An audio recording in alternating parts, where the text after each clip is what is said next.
నమస్తే మీ అందరికీ. ఈరోజు టీసాట్ వారు ప్రసారం చేస్తున్నటువంటి టీఆర్టీ ప్రోగ్రాంలో ఫిజికల్ సైన్స్ స్కూల్ అసిస్టెంట్ విభాగానికి సంబంధించిన దాంట్లో కెమిస్ట్రీకి సంబంధించినటువంటి అంశాలను మనం చూడబోతున్నాము. అందులో నైట్రోజన్ కుటుంబము, 5th A గ్రూపు మూలకాలు, nitrogen family, nitrogen phosphorus family లేదా నైట్రోజన్ కుటుంబాన్ని మనం చూడబోతున్నాము. మీ అందరికీ తెలుసు, మనకు ఆవర్తన పట్టిక అనేది మనం చదవటం జరిగింది. ఆవర్తన పట్టికలో నిలువుగా ఉండబడినటువంటి వరుసలను గ్రూపులు లేదా కుటుంబాలు అని, అడ్డు వరుసలనేమో పీరియడులు లేదా శ్రేణులు అంటారు. 18 గ్రూపులు 7 పీరియడులుగా విభజించడం జరిగింది. అందులో ముఖ్యంగా మనకు ఎంట్రన్స్ ఎగ్జామినేషన్ పాయింట్ ఆఫ్ వ్యూలో చూసినట్లయితే ఎస్ బ్లాక్ మరియు పి బ్లాక్ మూలకాలకు సంబంధించిన ఉన్నవి. ఎస్ బ్లాక్లోనేమో 1st A మరియు 2nd A గ్రూప్ మూలకాలకు సంబంధించినటువంటి అంశాన్ని మనం చూస్తాము.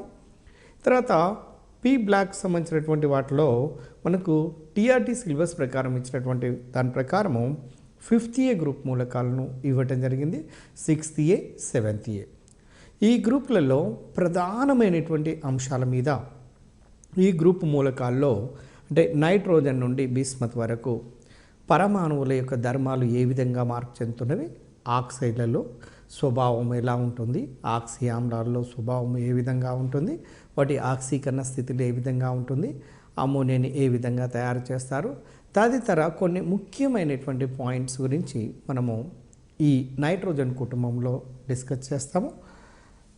చూడండి ఫ్రెండ్స్, మొట్టమొదటిగా విస్తృతమైనటువంటి ఆవర్తన పట్టిక లేదా ఆధునికమైనటువంటి ఆవర్తన పట్టిక లేదా నవీన ఆవర్తన పట్టిక లేదా మోడర్న్ పీరియాడిక్ టేబుల్లో నిలువు వరుసలలో nitrogen, phosphorus, arsenic, antimony, bismuth అనే మూలకాలను 5th గ్రూప్ లోపల చేర్చడం జరిగింది.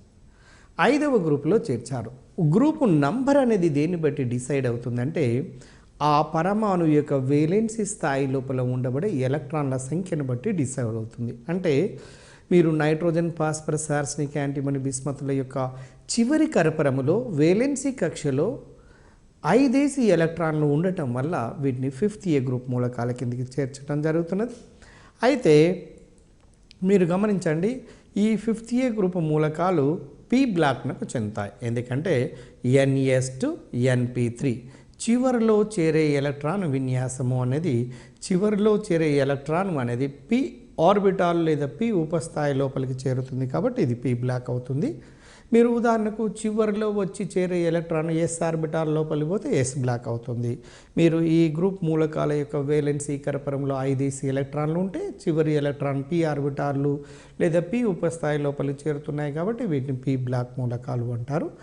అయితే ఈ క్రింది వానులో ఈ పి బ్లాక్ మూలకము ఏది అని అంటాడు, ఈ క్రింది వానులో ఎస్ బ్లాక్ మూలకము ఏది అంటాడు. అప్పుడు మనము ఎలక్ట్రాన్ విన్యాసాన్ని కనుక రాసినట్లయితే ఆటోమేటిక్గా ఏ బ్లాక్ మనకు తెలిసిపోతుంది. 5th A కాబట్టి NS2 NP3 సాధారణ బాహ్య కరపర ఎలక్ట్రాన్ విన్యాసం. అదేవిధంగా 5th అని ఎలా గుర్తుపట్టవచ్చో చూడండి. NS2 NP3, NS2లో 2, NP3లో 3 అంటే 3 + 2 5 కాబట్టి వేలెన్సీలో 5 ఉన్నాయి కాబట్టి 5th A గ్రూప్. అదే 6th అంటే NS2 NP4, 7th అంటే NS2 NP5, అదే 0 గ్రూప్ లేదా 8th గ్రూప్ అంటే NS2 NP6. ఈ విధంగా ఈజీగా గుర్తుపెట్టుకోవడానికి అవకాశం ఉంటుందండి. 1st A గ్రూప్ మూలకాలకైతే NS1, 2ndకి అయితే NS2, 3rdకి అయితే NS2 NP1, 4thకి అయితే NS2 NP2, 5thకి అయితే NS2 NP3, 6thకి అయితే NS2 NP4, 7thకి అయితే హాలోజన్స్కు NS2 NP5, అదే 0 గ్రూప్ లేదా జడవాయువులకైతే NS2 NP6 అష్టక నియమాన్ని పొందుతున్నటువంటి మూలకాలుగా మనం చెప్పొచ్చు. తర్వాత మీరు నైట్రోజన్ ఎలక్ట్రాన్ విన్యాసాన్ని కనుక చూస్తే ఎలక్ట్రాన్లను ఆర్బిటాలలో పంపిణీ చేయటాన్ని ఎలక్ట్రాన్ విన్యాసము అంటారు. నైట్రోజన్ ఎలక్ట్రాన్ విన్యాసము, నైట్రోజన్ పరమాణు సంఖ్య 7 కాబట్టి 1s2 2s2 2p3గా రాస్తారు. అయితే అదే ఫాస్ఫరస్ కనుక చూసినట్లయితే 1s2 2s2 2p6 3s2 3p3 అంటే నైట్రోజన్ ఏమో 2s2 2p3 వేలెన్సీ ఉంటే ఫాస్ఫరస్లో 3s2 3p3 అంటే రెండింటి యొక్క బాహ్య కరపరము లోపల 5 ఎలక్ట్రాన్లు మాత్రమే ఉన్నాయి కాబట్టి ఈ రెండు మూలకాలను కూడా 5th గ్రూప్ మూలకాల కిందకే చేర్చడం జరిగినది. ఆ తర్వాత ఫిఫ్త్ ఏ గ్రూపు మూలకాల్లో ద్రవీభవన బాష్పీభవన ఉష్ణోగ్రతలు నైట్రోజన్ నుండి బిస్మత్ వరకు పెరుగుతాయండి. గట్టిదనము పెరుగుతూ ఉంటుంటుంది. జనరల్గా ఫిఫ్త్ ఏ గ్రూప్ మూలకాల్లో నైట్రోజన్ ఫాస్ఫరస్లు అలోహాలైతే, ఆర్సెనిక్ యాంటిమోన్లు అర్ధలోహాలైతే, బిస్మత్ లోహ లక్షణాన్ని కలిగి ఉంటున్నది. కాబట్టి పైనుంచి కిందికి వస్తున్న కొలది లోహ లక్షణము పెరుగుతూ ఉన్నది. కాబట్టి గట్టిదనము పెరిగి ఎంపీబీపీలు ద్రవీభవన బాష్పీభవన ఉష్ణోగ్రతలు కూడా పెరుగుతూ ఉంటాయి. కాబట్టి దీన్ని బేస్ చేసుకుని కూడా క్వశ్చన్ను టీఆర్టీలో అడగటానికి అవకాశం ఉంటుంది. కాబట్టి కొంచెం జాగ్రత్త సుమా. అయితే ఫిఫ్త్ ఏ గ్రూపు మూలకాలలో లోహ స్వభావం నైట్రోజన్ నుండి బిస్మత్ వరకు పెరుగుతుంది అన్నటువంటి విషయం ఆవర్తన పట్టికలో స్పష్టంగా మనం చూసాము. లోహ స్వభావము, లోహము అంటే ఏందో తెలుసు. అంటే ఏ మూలకమైతే సహజ సిద్ధంగా తనంతట తానే సులభంగా ఎలక్ట్రాన్ కోల్పోతూ ఉండే లక్షణాన్ని లోహ లక్షణము అంటారు. మీకు తెలుసు, నైట్రోజన్ నుంచి బిస్మత్ వరకు పోయినట్లయితే పరమాణు సైజులు పెరుగుతాయి. పరమాణు సైజు పెరిగినప్పుడు కేంద్రకం యొక్క ఆకర్షణ వేలెన్స్ ఎలక్ట్రాన్ల పైన తగ్గుతుంది. కాబట్టి సులభంగా ఎలక్ట్రాన్ కోల్పోయే లక్షణం పెరుగుతుంది. కాబట్టి లోహ స్వభావం పెరుగుతుంది. అందుచేతనే నైట్రోజన్ ఫాస్ఫరస్లు అలోహాలైతే, ఆర్సెనిక్ యాంటిమోన్లు అర్థలోహాలైతే, బిస్మత్ లోహ లక్షణాన్ని కలిగి ఉంటుంది. అంటే పైనుంచి కిందికి పోతున్నప్పుడు అంటే నైట్రోజన్ టు బిస్మత్ అనేది మెటాలిక్ నేచర్ లేదా లోహ లక్షణం పెరుగుతుంది. రేపు క్వశ్చన్ అడగవచ్చు, నైట్రోజన్ నుండి బిస్మత్ వరకు లోహ స్వభావం పెరుగును, తగ్గును, మారదు, చెప్పలేము. ఆ విధంగా కూడా ఉండటానికి అవకాశం ఉంటుంది. అదేవిధంగా నైట్రోజన్ కుటుంబంలో ఫిఫ్త్ ఏ గ్రూప్ మూలకాల్లో ఆయనీకరణ శక్తి, రుణ విద్యుదాత్మక విలువలు అనేవి క్రమంగా తగ్గుతూ ఉంటాయి. రెండు ముఖ్యమైనటువంటి చూడండి. ఆయనీకరణ శక్తి అంటే ఏందో తెలుసు. ఒంటరి తటస్థ పరమాణువు నుండి ఎలక్ట్రాన్ను తీయటానికి కావలసిన శక్తిని ఆయనీకరణ శక్తి అంటారు. ఆయనీకరణ శక్తి అంటారు. ఎలక్ట్రాన్ తీయటానికి కావలసిన శక్తిని ఆయనీకరణ శక్తి అంటారు. అంటే గ్రూప్లో పైనుంచి కిందికి వస్తున్నప్పుడు ఆయనీకరణ శక్తి విలువలు అనేవి తగ్గుతూ ఉంటుంటాయి. అదేవిధంగా రుణ విద్యుదాత్మక విలువలు కూడా, అంటే ఎలక్ట్రాన్లు కేంద్రకం వైపు ఆకర్షింపబడడాన్ని రుణ విద్యుదాత్మకత అంటారండి. అంటే పరమాణు సైజు పెరిగినప్పుడు రుణ విద్యుదాత్మక విలువలు కూడా తగ్గుతాయి అనే విషయం మనకు తెలిసిపోతుంది. తర్వాత చూడండి, బహుళ రూపత అంటే ఇక్కడ రూపాంతరత అంటారండి. రూపాంతరత అంటే ఒక మూలకము వేరు వేరు భౌతిక నిర్మితులను కలిగి ఉన్నట్లయితే దాన్ని బహుళ రూపత లేదా రూపాంతరత అంటారు. దాన్ని ఎలా చెప్పొచ్చు అంటే, ఉదాహరణకు మీ అందరికీ కార్బన రసాయనిక శాస్త్రంలో మీరు ఆల్రెడీ చదివారు. కార్బన్కు రూపాంతరాలు చాలా ఉంటే అందులో స్ఫటిక రూపాంతరాలు, అస్ఫటిక రూపాంతరాలు. స్ఫటిక రూపాంతరాలలో డైమాండు, గ్రాఫైటు, బక్మెనిస్టరిన్, పుల్లరిన్స్ వీటన్నింటి లోపల కార్బన్లే ఉంటాయి.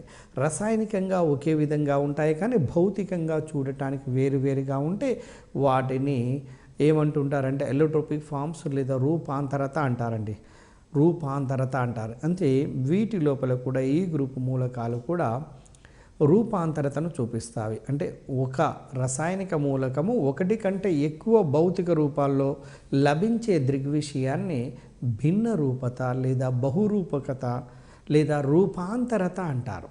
రూపాంతరత చూడండి, సాధారణంగా ముఖ్యంగా రూపాంతరాలలో ఫిఫ్త్ ఏ గ్రూప్ మూలకాల్లో చూసినట్లయితే నైట్రోజన్ ఫాస్ఫరస్ యొక్క రూపాంతరాలు చాలా వరకు ముఖ్యమైనవండి. సాధారణంగా ఈ రెండింటి యొక్క రూపాంతరాలను అడుగుతుంటుంటాడు.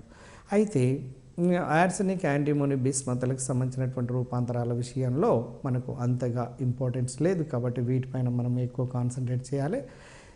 సాధారణంగా వాతావరణం లోపల నైట్రోజన్ ఉంటుంది. అది 78% వరకు ఉంటుంది. గత డిఎస్సీలలో ఎన్నో సందర్భాల్లో అడిగాడు. వాతావరణం లోపల ఎక్కువ పరిమాణంలో ఉండే వాయువు పేరంటే నైట్రోజన్. అది 78 వరకు ఉంటుంది అన్నటువంటి విషయం తెలుసు. అయితే ఇది వాయు స్థితి లోపల ఉంటుంది. కానీ ఇటువంటి వాయు స్థితి లోపల ఉన్నప్పుడు ఎటువంటి రూపాంతరాలను చూపించదు. కానీ అదే నైట్రోజన్ పైన అధిక పీడనాలు, అల్ప ఉష్ణోగ్రతలకు గురి చేసినట్లయితే నైట్రోజన్ వాయువును ఘనస్థితి లోపలికి మార్చుకోవచ్చు. ఘనస్థితి లోపల ఉన్నప్పుడు మాత్రము ఆ నైట్రోజన్ ముఖ్యంగా 2 రకాల రూపాంతరాలను కలిగి ఉంటుంది. అది ఆల్ఫా నైట్రోజన్, రెండవది బీటా నైట్రోజన్ అని గమనించండి. ఘనస్థితిలో నైట్రోజన్ 2 రకాల రూపాంతరాలను కలిగి ఉంటే అది ఒకటి alpha nitrogen, 2 beta nitrogen. Alpha nitrogen అనేది ఘనాకార స్ఫటిక స్థితిలోనూ నైట్రోజన్ ఉండగా, నెక్స్ట్ అదే బీటా నైట్రోజన్ అనేది మాత్రము అష్టముఖ స్ఫటిక స్థితి లోపల కలిగి ఉంటుంది. ఇందులోపల ఈ ఆల్ఫా నైట్రోజన్, బీటా నైట్రోజన్లు చాలా ముఖ్యమైనటువంటి పాయింట్గా మీరు గమనించండి. తర్వాత పాస్పరస్ మూలకము అనేక భౌతిక రూపాలలో కలిగి ఉంటుంది. అది తెలుపు పాస్పరస్, ఎరుపు పాస్పరస్, సింధూర వర్ణము, ఆల్ఫా నలుపు, బీటా నలుపు, ఇలా రకరకాల రూపాంతరాలను పాస్పరస్, ముఖ్యంగా చాలా ఎక్కువ రూపాంతరాలను చూపేది ఈ నైట్రోజన్ కుటుంబంలో పాస్పరసే. అయితే ఇందులో తెల్ల పాస్పరస్ కనుక చూసినట్లయితే గమనించండి ఫ్రెండ్స్ ఒక విషయాన్ని. తెల్ల పాస్పరస్ ట్రైగోనల్ పిరమిడల్ వలె కనిపించే టెట్రాహైడల్ నిర్మాణాన్ని కలిగి ఉంటుంది. ఘన ద్రవ వాయు స్థితులలో కూడా, ఇక్కడ ఘన ద్రవ వాయు స్థితులలో కూడా ఇది P4గానే ఉంటుంది, పాస్పరస్గానే ఉంటుంది, విడివిడిగా అణువులను కలిగి ఉంటుంది. అయితే ముఖ్యంగా తెల్ల పాస్పరస్కు ఎక్కువ చర్యాశీలతను కలిగి ఉంటుందండి. మీరు తెల్ల పాస్పరస్ను కనుక బయట కనుక ఉన్నట్లయితే వెంటనే ఆక్సిజన్తో చర్యలను నుండి మండటానికి అవకాశం ఉంటుంది. వేసవి కాలంలో కొరిమి దయాలు అనే మాట మనం గమనిస్తూ ఉంటుంటాము. వేసవి కాలంలో బయటికి భూమి లోపల నుంచి అంటే మృత కళేబరాల్లో ఎముకలు అనేవి బయటికి వస్తాయి. ఎముకలు అనేది పాస్పరస్ కాల్షియంలతో నిర్మితమనే విషయం మీ అందరికీ తెలుసు. పాస్పరస్ ఎముకల లోపల ఉండబడినటువంటి పాస్పరస్ అనేది బయటికి వచ్చినప్పుడు గాలి లోపల ఉన్న ఆక్సిజన్తో మండినప్పుడు ఒక రకమైనటువంటి మంటలు మనకు సడన్గా కనపడతాయి. కాబట్టి అక్కడ పశువుల కాపర్లు, మేకల కాపర్లు వాటిని చూడగానే కొరిమిదయం అని ఒకప్పుడు ఆ విధంగా భావించేవాళ్ళు. కానీ ఇది యాక్చువల్గా రసాయనిక శాస్త్రం ప్రకారం చూసినట్లయితే it's only nothing but A chemical reaction between the phosphorus and oxygen. ఈ రెండింటి మధ్యన జరుగుతున్నటువంటి ఒక రసాయనిక చర్య మాత్రమే అనేది మంత్రతంత్రాల్లో ఎక్కువ శాతము వాళ్ళు ఉపయోగిస్తున్నటువంటివి అన్నీ కూడా ఈ కెమికల్స్ను ఉపయోగించి కొత్త కాంపౌండ్, కొత్త కళను చూపిస్తూ జనాలను భయపెట్టించడం తప్ప వాస్తవానికి ఇంకొకటి లేదు. ఎందుకంటే మానసికంగా కుంగిపోయే విధంగా ప్రయత్నం చేస్తుంటుంటారు. కానీ వాస్తవానికి అది సరైనటువంటిది కాదు అన్నటువంటి విషయాన్ని మనము గమనించాలి. అయితే ఇక్కడ ఈ తెల్ల పాస్పరస్ P4గానే అంటే ఘనస్థితిలో, ద్రవస్థితిలో, వాయుస్థితిలో కూడా P4 విడిగానే ఉంటుంది. దీని యొక్క బంధ కోణం 60 డిగ్రీల కంటే తక్కువగా ఉండి అధిక కోణీయ ప్రయాస ఉండటం వల్ల దానికి అధిక చర్యాశీలత ఉంటుంది. చూడండి, 60 డిగ్రీల కంటే తక్కువ ఉండటం వల్ల దాని యొక్క స్ట్రక్చర్ లోపల ప్రయాస, స్ట్రెయిన్ అనేది ఏర్పడి దాని యొక్క చర్యాశీలత అధికంగా ఉండటానికి కారణమవుతుంది అన్నటువంటి విషయాన్ని గమనించండి. అదేవిధంగా ఫ్రెండ్స్ మీరు గమనిస్తున్నారనుకుంటాను, ఇక్కడ వాతావరణ వాయువు నందు సులభంగా మంటను అంటుకొని మండుతూ ఉంటుంది. దీన్నే పాస్పరోసెన్స్ అంటారు, లేదా దీన్ని పైరోపాలిక్ అంటారు. దీనికి స్పెషల్ పాస్పరోసెన్స్ అంటే వాతావరణం నందు అంటే ఈ పాస్పరస్ అనేది ఆక్సిజన్తో మండుకుంటుంది. ఇలా మండటాన్ని పాస్పరోసెన్స్ అనే పదంతోనే పిలుస్తుంటుంటారు. అదేవిధంగా పాస్పరస్ NaOHతో సులభంగా చర్య జరిపి పాస్పిన్, సోడియం హైపో పాస్పరోసెన్స్ను ప్రదర్శిస్తూ ఉన్నటువంటి విషయం మీకు తెలుసు. పాస్పిన్ అనేది ఒక విషవాయువు, దాని ఫార్ములా PH3. అమోనియా యొక్క ఫార్ములా NH3 అయితే పాస్పిన్ యొక్క ఫార్ములా PH3. అయితే పాస్పిన్ మాత్రం విషవాయువు, NaO అదే అమోనియా మాత్రం విషవాయువు కాదు. అది గమనించాల్సినటువంటి విషయం. అదేవిధంగా మీరు చూడండి, తెల్ల పాస్పరస్ని కనుక సోడియం హైడ్రాక్సైడ్ మరియు నీటితో చర్యనందిస్తే మనకు ఏర్పడుతున్నటువంటి ప్రధాన విషవాయువు ఏంటంటే పాస్పిన్ యొక్క ఫార్ములా PH3. ఈ క్రింది వాటిలో పాస్పిన్ ఏది? NH3, PH3, ASH3, SBH3 అని ఇస్తే PH3 మనం రాయవలసినటువంటి అవసరం ఉంటుంది. అదేవిధంగా తెల్ల పాస్పరస్ను విష స్వభావం కలిగి ఉంటుంది, కావున ఎలుకలను చంపడానికి మందుగా కూడా ఉపయోగిస్తారు. జింక్ పాస్పైడ్ను కూడా ఎలుకలను ర్యాట్ పాయిజన్గా ఉపయోగిస్తారు. తెల్ల పాస్పరస్ను కూడా ఎలుకలను చంపడానికి మనము ఒక మందుగా దీన్ని ఉపయోగిస్తారు అన్నటువంటి విషయాన్ని గుర్తుపెట్టుకోండి. గత డిఎస్సీలలో, గత కాంపిటేటివ్ ఎగ్జామినేషన్లో ఎలుకలను చంపడానికి ఉపయోగిస్తున్నటువంటి మందు తెల్ల పాస్పరస్ను ఉపయోగించవచ్చు. జింక్ పాస్పైడ్ Zn3P2ను కూడా ఉపయోగిస్తారు. ఇవి గుర్తుంచుకోండి. తర్వాత అదే పాస్పరస్ రూపాంతరమైనటువంటి వాటిలో తెల్ల పాస్పరస్, ఎర్ర పాస్పరస్లు చాలా ప్రధానమైనవి.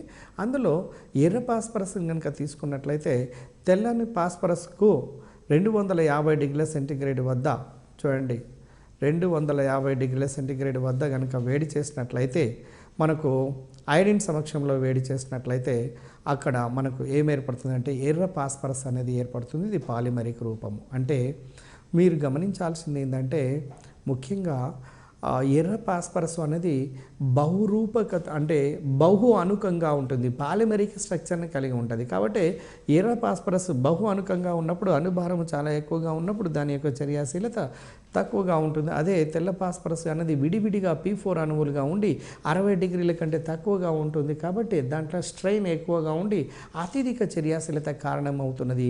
అందువల్లనే మీరు బయట కనుక పాస్పరస్ బయట కనపడుతున్నటువంటి పాస్పరస్ గాలిలో ఉన్న ఆక్సిజన్తో మంటలను తీసుకుని రావటాన్ని పాస్పరోజెన్స్ అంటారు అన్నటువంటి విషయాన్ని మనం ఇప్పుడే చూసాము. అందులో పాస్పిన్ యొక్క ఫార్ములా చాలా ముఖ్యమైనటువంటిది. మనం టీఆర్టీ ఎగ్జామినేషన్ పాయింట్ ఆఫ్ వ్యూలో చూసినట్లయితే తెల్ల పాస్పరస్ను ఎలుకలను చంపడానికి ఉపయోగిస్తారు అన్నటువంటి విషయం ముఖ్యమైనటువంటి పాయింట్ మనము గమనించాల్సినటువంటిది. ఎక్కువ సంఖ్యలో రూపాంతరాలను చూపించేది ఈ నైట్రోజన్ కుటుంబంలో పాస్పరస్. అయితే ఏ స్థితి లోపల నైట్రోజన్ ఎన్ని రకాల రూపాంతరాలను కలిగి ఉంటుందంటే ఘన స్థితిలో మాత్రమే ఇది 2 రకాల రూపాంతరాలను కలిగి ఉంటుంది.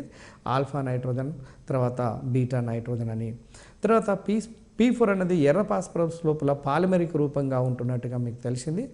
ఇది పాలిమరిక్ రూపం కనుక తక్కువ చర్యాశీలతను అంటే అణుభారం ఎక్కువ ఉన్నప్పుడు జనరల్గా చూడండి ఎక్కడైనా దాని చర్యాశీలత తక్కువగా ఉంటుంది. అణుభారం తక్కువగా ఉంటే చర్యాశీలత ఎక్కువగా ఉంటుంది. అందువల్లనే తెల్ల పాస్పరస్ అణుభారం తక్కువ కాబట్టి చర్యాశీలత ఎక్కువ, ఎర్ర పాస్పరస్ అణుభారం ఎక్కువ కాబట్టి చర్యాశీలత తక్కువగా ఉంటుంది. అందుచేత ఇది NaOH లాంటి సోడియం హైడ్రాక్సైడ్ లాంటి బలమైనటువంటి క్షారాలతో కూడా చర్య జరపదు. అదే ఎర్ర పాస్పరోజెన్స్ను ప్రదర్శించదు. అంటే ఇది విష స్వభావము అనేది లేదు. చూడండి తెల్ల పాస్పరస్కు ఎర్ర పాస్పరస్కు ముఖ్యంగా మనం డిఫరెన్సెస్ ఏం చూడవచ్చు అంటే ఇది P4, ఇది P4 టేకన్ అని అంటే ఇక్కడ పాలిమరిక్ రూపము, ఇది ఇండివిజువల్ మాలిక్యూల్స్. ఇది ఎక్కువ చర్యాశీలత తెల్ల పాస్పరస్, ఎర్ర పాస్పరస్ తక్కువ చర్యాశీలత. దీనికి అణుభారం తక్కువ తెల్ల పాస్పరస్కు, దీనికి అణుభారం ఎక్కువ. ఇది NaOHతో చర్యనొందుతుంది, పాస్పిన్ ఇస్తుంది, ఇది NaOHతో చర్యనొందదు. ఇవి ముఖ్యమైనటువంటి పాయింట్స్ అండి ఈ టీఆర్టీ ఎగ్జామినేషన్ పాయింట్ ఆఫ్ వ్యూలో మీరు గమనించి చూసినట్లయితే. అదేవిధంగా ముఖ్యంగా ఈ 5th గ్రూప్ మూలకాల్లో ఆక్సీకరణ స్థితులు చాలా చాలా ముఖ్యమైనటువంటివండి. ఈ 5th గ్రూప్ మూలకాల్లో ముఖ్యంగా -3, +3, +5 ఆక్సీకరణ స్థితులు చూపించినప్పటికీ సాధారణంగా +3, +5లను చూపిస్తూ ఉంటుంటారు. అయితే చూడండి అదే నైట్రోజన్ విషయానికి వచ్చినట్లయితే వివిధ రకాల ఆక్సీకరణ సంఖ్యలను చూపుతూ ఉంటుందండి. నిజంగా ఈ కాంపిటేటివ్ ఎగ్జామినేషన్ తీసుకొని చూసినా కూడా ప్రతి కాంపిటేటివ్ ఎగ్జామినేషన్లో ఆక్సీకరణ స్థితుల మీద చాలా సందర్భాల్లో ప్రశ్నలు అడుగుతున్నారు. కాబట్టి అందులో ముఖ్యంగా నైట్రోజన్ యొక్క ఆక్సైడ్ల లోపల, నైట్రోజన్ యొక్క సమ్మేళనాల లోపల, నైట్రోజన్ యొక్క కాంపౌండ్స్ లోపల అనేక రకాల ఆక్సీకరణ స్థితులను మనం గమనించవచ్చు.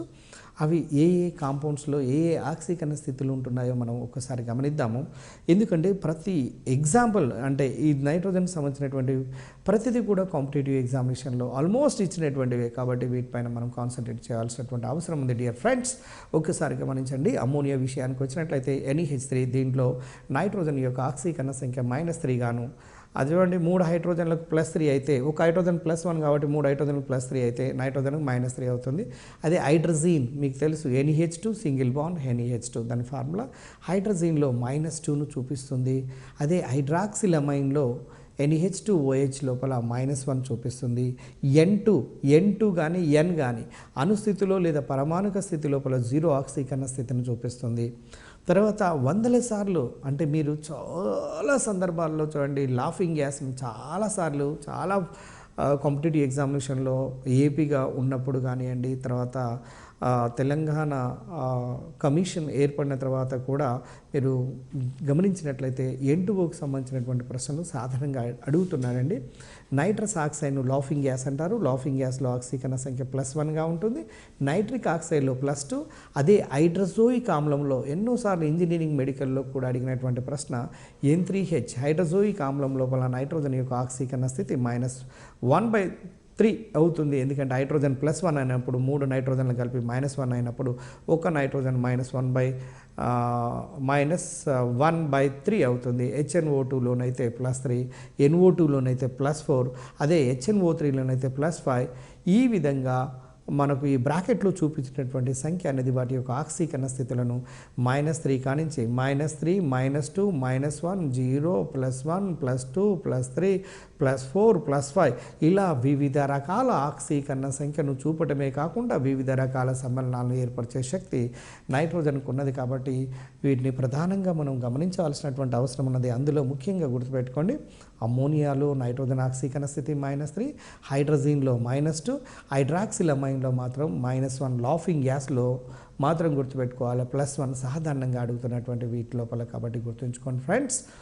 తర్వాత మీరు నెక్స్ట్ తర్వాత ఇంకొక పాయింట్ విషయానికి వచ్చేసినట్లయితే 5th గ్రూప్ మూలకాల్లో ముఖ్యమైనటువంటి పాయింట్స్ గురించి మనం డిస్కస్ చేస్తున్నాము. అయితే అందులో భాగంగా నైట్రోజన్ అనేది ద్విపరమాణు అణువు, దాన్ని N2గా రాస్తాము. ఇందులో 2 నైట్రోజన్ పరమాణువుల మధ్యన త్రిబంధం ఉంటుంది. మీరు చూడండి, nitrogen phosphorus arsenic antimony bismuth రాస్తే నైట్రోజన్ మధ్యన త్రిబంధం ఉండే అణువుగా ఉండేది ఒక నైట్రోజన్ మాత్రమే. ఈ త్రిబంధం కలిగి ఉండటం వల్లనే నైట్రోజన్కు తక్కువ చర్యాశీలత ఉంటుంది. ఎందుకంటే అది రసాయనిక చర్యలలో పాల్గొనాలంటే త్రిబంధం విచ్ఛిన్నం చెందాలంటే 225 కిలోకాలరీల శక్తి కావాలి. అంత శక్తి అనేది సాధారణమైన ఉష్ణోగ్రత వద్ద లభ్యం కాదు. కాబట్టి ఆల్మోస్ట్ నైట్రోజన్ యొక్క చర్యాశీలత జడవాయువుల చర్యాశీలతకు దగ్గరలో ఉంటుంది. అందువల్లనే నైట్రోజన్ సాధారణ పరిస్థితుల వద్ద చర్యల్లో పాల్గొన్నదన్నటువంటి విషయాన్ని గమనించండి. ఇది నైట్రోజన్ ఆక్సిజన్తో చర్యలో పాల్గొనాలంటే సుమారుగా 3000 డిగ్రీల సెంటీగ్రేడ్ ఉష్ణోగ్రత వద్ద మాత్రమే చర్యల్లో పాల్గొని నైట్రిక్ ఆక్సైడ్గా మారుతుంది అన్నటువంటి విషయాన్ని మనము గమనించాలి. తర్వాత ఫాస్ఫరస్ టెట్రాహైడ్రల్ ఆకారంలోను P4 అణువుగా ఉంటుంది. గుర్తుంచుకోండి, ఇందు లోపల చదువుతున్నటువంటి 5th గ్రూప్ లోపల మనము ఇప్పుడు ఈ TSAT ద్వారా ఇస్తున్నటువంటి ప్రోగ్రామ్ లోపల వస్తున్నటువంటి ప్రతి పాయింట్ కూడా ఆల్మోస్ట్ ఎంట్రన్స్ ఎగ్జామినేషన్లో చూసినట్లయితే TRT పాయింట్ ఆఫ్ వ్యూలో చాలా చాలా చాలా ముఖ్యమైనదిగా భావించాలి. అందువల్ల వీటిపైన మీ మనసును ఎక్కువ కేంద్రీకరించమని కోరుకుంటున్నాను. ఎందుకంటే మనకు రేపు జాబు అనేది డిసైడింగ్ ఫ్యాక్టర్ కాబట్టి జాబు చాలా ముఖ్యమైనది. కాబట్టి జీవితం లోపల దాని వైపు మనం కాన్సన్ట్రేట్ చేయాలి. అంటే దీంట్లో ఉండబడినటువంటి 5th గ్రూప్ లోపల అతి ముఖ్యమైనటువంటి పాయింట్స్ను ప్రతి పాయింట్ను మనం అనలైజ్ చేయడానికి ప్రయత్నం చేస్తున్నాము. అయితే ఇక్కడ గమనించండి, ఫాస్ఫరస్ టెట్రాహైడ్రల్ ఆకారంలో, టెట్రాహైడ్రల్ అంటే చతుర్ముఖి ఆకారంలో అణువుగా ఉంటుంది అన్నటువంటి విషయం మీ అందరికీ తెలిసిందే. తర్వాత మనము ఈ 5th గ్రూపులు మూలకాల లోపల పైనుంచి కిందికి వస్తున్నప్పుడు పరమాణు సైజు పెరగటం, రుణ విద్యుదాత్మతలు తగ్గటం, ఎలక్ట్రాన్ ఎఫినిటీలు తగ్గటం, లోహ స్వభావం పెరగటం, ధన విద్యుదాత్మక స్వభావం పెరగటం, ఈ జనరల్ ప్రాపర్టీస్ MP BP విలువలు పెరగటం అనే విషయాన్ని గురించి కూడా చూడటం జరిగింది. తర్వాత ఫ్రెండ్స్, మీరు అతి ముఖ్యమైనటువంటి పాయింట్లలో హైడ్రైడ్ల గురించి మనం చదువుతున్నాము. ఈ హైడ్రైడ్ల లోపల 5th గ్రూప్ మూలకాలు సాధారణమైనటువంటి ఫార్ములా MH3గా ఉంటుంది. కాబట్టి ఇవన్నీ కూడా బాష్పశీల హైడ్రైడ్ల రూపం లోపల ఉంటుంటాయి. ఇక్కడ M అనేది నైట్రోజన్, ఫాస్ఫరస్, ఆర్సెనిక్, యాంటిమోని, బిస్మత్లను కనుక మనం పెట్టినట్లయితే వాటికి సంబంధించినటువంటి ఫార్ములాలు వస్తుంటుంటాయి. M అంటే NH3 అంటే అమ్మోనియా, PH3 పాస్పిన్, తర్వాత ASH3 ఉన్నట్లయితే యార్సెతిన్, SbH3 ఉన్నట్లయితే ఎస్టిబిన్, BiH3 ఉన్నట్లయితే బిస్మతిన్. ఈ విధంగా వివిధ రకాల హైడ్రైడ్లను ఏర్పాటు చేస్తుంటాయి అన్నటువంటి విషయం మీకు తెలిసిందే. తర్వాత ముఖ్యంగా డియర్ ఫ్రెండ్స్, ఒకటి ముఖ్యంగా గుర్తుపెట్టుకోండి, 5th గ్రూప్ మూలకాల్లో అమ్మోనియా నుండి బిస్మతిన్ వరకు పైనుంచి కిందికి వస్తున్నట్లయితే క్షారగుణము తగ్గుతూ ఉంటుంది. క్షారగుణము అనేది ఇక్కడ చూడండి, NH3 లోపల మొత్తం నైట్రోజన్లో 5 ఎలక్ట్రాన్లు ఉంటే 3 ఎలక్ట్రాన్లు 3 హైడ్రోజన్లతో సమిష్టిగా పంచుకొని ఒక ఎలక్ట్రాన్ జంట నైట్రోజన్ పైన ఉంచుకుంటుంది. అయితే నైట్రోజన్ మీద అంటే సెంటర్ యాటమ్ మీద ఒక ఎలక్ట్రాన్ జంట ఉండటం వల్ల ఇది ఎలక్ట్రాన్ జంటను దానం చేస్తుంది. మీ అందరికీ తెలిసినటువంటి విషయం, లూయిస్ సిద్ధాంతం ప్రకారము ఆమ్లాలు క్షారాలలో చదివారు. ఎలక్ట్రాన్ జంట దాత క్షారము అమోనియా నుండి బిస్మతిన్ వరకు ఎలక్ట్రాన్ జంటలను దానం చేస్తాయి. కాబట్టి ఇవన్నీ క్షారాలే లూయిస్ సిద్ధాంతం ప్రకారము. ఎందుకంటే ఒంటరి ఎలక్ట్రాన్ జంటలు వీటి మీద ఉంటాయి కాబట్టి దానం చేస్తాయి కాబట్టి లూయిస్ క్షారాలు. అయితే పైనుంచి కిందికి వస్తున్నప్పుడు అమోనియా నుండి బిస్మతిన్ వరకు క్షారగుణం ఏమవుతుంది? పెరుగుతుంది, తగ్గుతుంది, మారదు, చెప్పలేము. ఆన్సర్ ఏమవుతుందంటే పైనుంచి కిందికి వస్తున్నప్పుడు క్షారగుణము అనేది తగ్గుతుంది అనేది గుర్తుపెట్టుకోండి. ఈ క్షారగుణము తగ్గటం అనేది ముఖ్యమైనటువంటి పాయింట్. తర్వాత అందువల్ల చూడండి, ఈ క్రింది వాళ్ళ హైడ్రైడ్లలో దేనికి ఎక్కువ క్షార స్వభావం ఉంటుందంటే అమ్మోనియాకి ఎక్కువ క్షార స్వభావం ఉంటుంది, బిస్మతిన్కు తక్కువగా ఉంటుంది అనే విషయం మనకు అర్థమవుతుంది. అదేవిధంగా స్థిరత్వాన్ని కూడా చూసినట్లయితే అమ్మోనియా నుండి బిస్మథిన్ వరకు స్థిరత్వం తగ్గుతూ వస్తుంది. అయితే అత్యధిక స్థిరత్వం కలిగినటువంటి హైడ్రైడ్ ఏది అంటే అమ్మోనియా, అతి తక్కువ స్థిరత్వం కలిగినటువంటి హైడ్రైడ్ ఏది అంటే బిస్మథిన్. అదేవిధంగా బాయిలింగ్ పాయింట్ క్షయకరణ స్వభావం లేదా క్షయకరణ క్రమాన్ని కనుక చూసినట్లయితే ఇక్కడ క్షయకరణ స్వభావం మీద చాలా సందర్భాల్లో ప్రశ్న అడుగుతున్నాడు. ఇటువంటి దానిపైన ప్రశ్న అడిగినప్పుడు చాలామంది ఆన్సర్ చేయలేకపోతున్నారని గుర్తుపెట్టుకోండి. హైడ్రోజన్లు ఇచ్చే స్వభావాన్ని క్షయకరణ స్వభావం అంటారు. మీరు నైట్రోజన్ నుంచి బిస్మథిన్ వరకు స్థిరత్వం తగ్గుతుంది కాబట్టి ఈ లోహానికి హైడ్రోజన్ మధ్యన బంధబలము తగ్గి హైడ్రోజన్ ఇచ్చివేసే గుణం పెరుగుతుంది కాబట్టి అమ్మోనియా నుండి బిస్మథిన్ వరకు క్షయకరణ స్వభావం పెరుగుతుంది. ఇది ఒక ముఖ్యమైనటువంటి పాయింట్గా గుర్తుపెట్టుకోండి. బాయిలింగ్ పాయింట్ కానీ క్షయకరణ స్వభావం కానీ పెరుగుతున్నది. ఇక తర్వాత చూడండి, అమ్మోనియా నుండి బిస్మథిన్ వరకు అయానిక స్వభావం తగ్గుతుంది లేదా సంయోజన స్వభావం పెరుగుతుంది అన్నటువంటి విషయాన్ని గుర్తుంచుకోండి. అదేవిధంగా హైడ్రైడ్లకు చూడండి బలమైనటువంటి క్షయకరణ గుణం ఉంటుంది. ఈ గుణము అమ్మోనియా నుండి బిస్మథిన్ వరకు పెరుగుతూ ఉంటుంది, క్షయకరణ స్వభావం అనేది. అదేవిధంగా పరమాణు సైజు అనేది పైనుండి కిందికి అంటే ఏమవుతుందో చూడండి, తర్వాత జనరల్గా పెరుగుతూ ఉంటుంది పరమాణు సైజు. అదేవిధంగా అమ్మోనియా అణువులు అనేది ట్రైగోనల్ పిరమిడల్ అమ్మోనియా అణువులు అనేది ఏ విధమైన ఆకృతిని కలిగి ఉంటాయి అంటే పిరమిడ్ ఆకృతిని కలిగి ఉంటాయండి. ట్రైగోనల్ అంటే 3 మూలలుగా ఉండబడినటువంటి పిరమిడ్ ఆకృతి లోపల ఉంటాయి. మీరు అమ్మోనియా ఆకృతి ఏంటి అని ఎన్నో సందర్భాల్లో ఆడినటువంటి సందర్భాలు ఉన్నవి కాంపిటేటివ్ క్వశ్చన్ లోపల. అయితే అమ్మోనియా యొక్క ఆకృతి పిరమిడల్ ఆకృతిని కలిగి ఉంటుంది. ఇందులో కేంద్ర పరమాణు మాత్రం sp3 సంకర కర్ణాన్ని కలిగి ఉంటుందండి. సంకర కర్ణాలలో sp సంకర కర్ణము, sp2 సంకర కర్ణము, sp3 సంకర కర్ణము 3 ఉన్నప్పటికీ ఈ హైడ్రైడ్లలో మాత్రము sp3 సంకర కర్ణాన్ని కలిగి ఉంటుంది. కాబట్టి అమ్మోనియాలో సంకర కర్ణం అంటే మనం sp3 అని చెప్పవలసినటువంటి అవసరం ఉన్నది. అయితే ఇక్కడ ఫ్రెండ్స్ మీరు ఒకటి గమనించండి, ఆక్సైడ్ల విషయాన్ని కనుక వచ్చినట్లయితే ఈ ఆక్సైడ్లలో కొన్ని ముఖ్యమైనటువంటి ఆక్సైడ్లను మనం గమనించవచ్చు. ట్రైఆక్సైడ్లు, తర్వాత పెంటా ఆక్సైడ్లు M2O3, M2O5. అదేవిధంగా డయాక్సైడ్లను కూడా ఏ విధంగా రాస్తారో చూడండి, M2O3, M2O4, M2O5 అనే సాధారణ ఫార్ములా కలిగినటువంటి ఆక్సైడ్లను ఇవి ఏర్పాటు చేస్తుంటాయి. తర్వాత నిమ్న ఆక్సైడ్లకు మాత్రము తటస్థ గుణాన్ని కలిగి ఉన్నది, ఉన్నత ఆక్సైడ్లకేమో ఆమ్ల గుణాన్ని కలిగి ఉంటుంది. మీ అందరికీ తెలుసు, ఏదైనా ఒక చూడండి HNO, HNO2, HNO3, HNO4 ఏ సమ్మేళనంలోనైతే ఆక్సిజన్లు ఎక్కువగా ఉంటాయో దానికి ఆమ్ల గుణాన్ని ఎక్కువగా ఉంటుంది. వాటిలో ఆక్సీకరణ సంఖ్య ఎక్కువ ఉన్నప్పుడు కూడా ఆమ్ల గుణాన్ని ఎక్కువగా కలిగి ఉంటుందన్నటువంటి విషయాన్ని గమనించండి. HNO, HNO2, HNO3, HNO4 అంటే HNO4లో 4 ఆక్సిజన్లు ఉన్నాయి. సింపుల్గా ఒక మాట చెప్పాలంటే ఈ ఆక్సైడ్ల లోపల ఆక్సిజన్ల సంఖ్య పెరుగుతున్నప్పుడు వాటి యొక్క ఆమ్ల స్వభావం కూడా పెరుగుతుంది అన్నది గుర్తుపెట్టుకోండి. ఉదాహరణకు SO2, SO3 తీసుకుందాం. SO2 కంటే SO3కి ఆమ్ల స్వభావం ఎక్కువ. ఎందుకంటే SO2లో కంటే SO3 లోపల ఆక్సిజన్ల సంఖ్య గుర్తుంచుకోవడానికి ఒక చిన్న చిటికా మాదిరిగా పనిచేస్తుందండి. తర్వాత మీరు ఒకసారి కొన్ని ఉదాహరణకు ఆక్సైడ్లను కనుక తీసుకొని చూసినట్లయితే N2O3, N2O5, P4O6 అంటే phosphorus trioxide, P4O10 phosphorus Penta oxide, అట్లనే AS4O6, AS4O10. అదేవిధంగా ఆర్సెనిక్ యాంటిమోనీ, తర్వాత బిస్మతులకు సంబంధించినటువంటి ఆక్సైడ్లను మనం గమనించవచ్చు. ఇందులో ముఖ్యమైనటువంటి ఆక్సైడ్లు ఇవి. నైట్రోజన్ అధిక సంఖ్య లోపల ఆక్సైడ్లను ఏర్పరుస్తుంది అన్నటువంటి విషయాన్ని గమనించండి. నైట్రోజన్ అధిక సంఖ్య లోపల ఆక్సైడ్లను ఏర్పాటు చేస్తుంది.